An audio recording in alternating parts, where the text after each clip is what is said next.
Master, Puri যাচ্ছ? হ্যাঁ প্রভু, পুরী যাচ্ছি।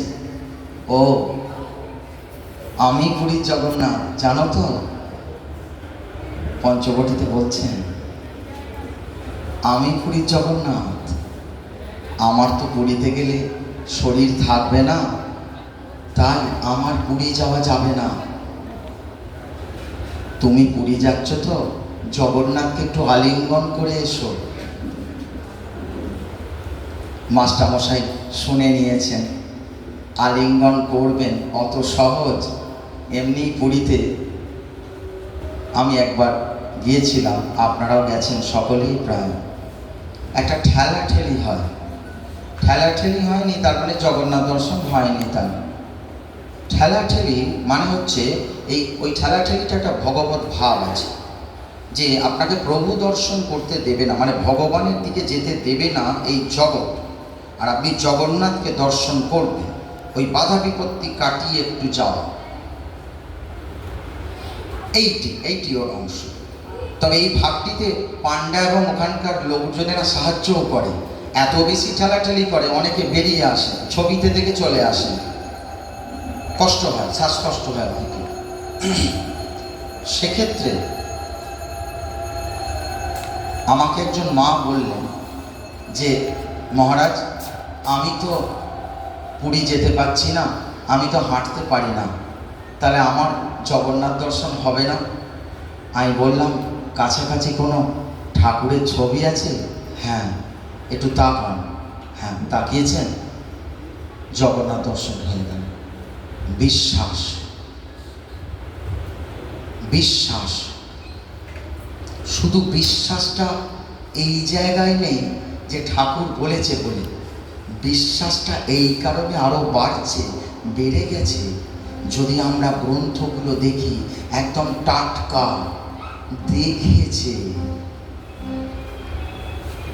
মনমোহন মিত্র দেখেছেন, তার স্ত্রী দেখেছেন, আর আত্মারাগের কৌটোটা আমি বলছি। তো মাস্টারমশাইকে বলেছেন যে জগন্নাথকে আলিঙ্গন করবে, কিন্তু মাস্টারমশাই গুরু বাক্য ধরে গেছে, অত সহজ আলিঙ্গন করতে দেবে? পাণ্ডারা ঘিরে আছে। প্রভুই একটা বুদ্ধি দিয়ে দিয়েছে মাথায়। পাণ্ডারা একটু লোভী হয়তো, সেই লোভটাকে গুণে পরিণত করছেন। কিছু রেজকি পয়সা একটু ছড়ে দিয়েছেন, আর পাণ্ডারা ওই পয়সাগুলো কুড়োতে যাওয়ার যে টাইমটা, টুক করে উঠে গিয়ে আমাদের যেমন বাচ্চারা যে দুটো লজেন্স নিয়ে, সরি কিন্তু লজেন্সটা নিয়ে চান্সটা পেয়ে গেল, এইরকম দুষ্টু টুক করে গিয়ে জগন্নাথকে আলিঙ্গনটা করে ফেলেছে। পরিবার বলে দুঃখিত, কিন্তু আলিঙ্গনটা হয়ে গেল, আলিঙ্গনটা হয়ে গেল। এটাকে বলে জোশো করে ভগবান লাভ। আলিঙ্গনটা হয়ে গেল, ব্যাস, এবার যা করার করুন, আমার আলিঙ্গন হয়ে গেছে, পুরী আসে সার্থক, এবার যা করার করুন, এটা মাস্টারমশাইয়ের ভাব। মাস্টারমশাই পরে বলছেন, কি করে আমি পরে ভাবি কি করে এই দুঃসাহসিক কাজটা করলাম, মানে মারধরও খেতে পারতো তো কি করে করলাম। তখন বলছেন, আহা, প্রভু আমাকে ওদের লোভের কথাটা স্মরণ করিয়ে পয়সাটা ছড়িয়ে দিতে বলুন, যে এই একটি চান্স, বাকি হবে না, কিন্তু দর্শন টক করে নাও। এসে যখন, মাস্টার এসেছো? বলে হ্যাঁ। আলিঙ্গন হয়েছিল? বলে হ্যাঁ হয়েছে, এইভাবে। ঠাকুর বলে, বাহ, এসো দেখি। বলে একটু, ঠাকুর আবার মাস্টারমশাইকে আলিঙ্গন করে বলেন, বাহ, আমারও জগন্নাথকে আলিঙ্গন হলো। তাহলে মাস্টারমশাইয়ের ভেতরে জগন্নাথকে দেখছেন। One who has seen the son has seen the father.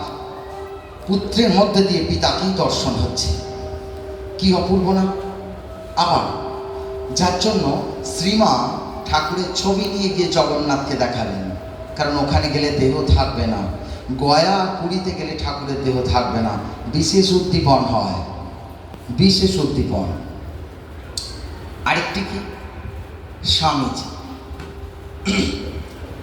এত বড় ভক্ত, স্বামীজিকে দেখলে মনে হবে বড্ড বেশি জ্ঞানী ভাব আছে।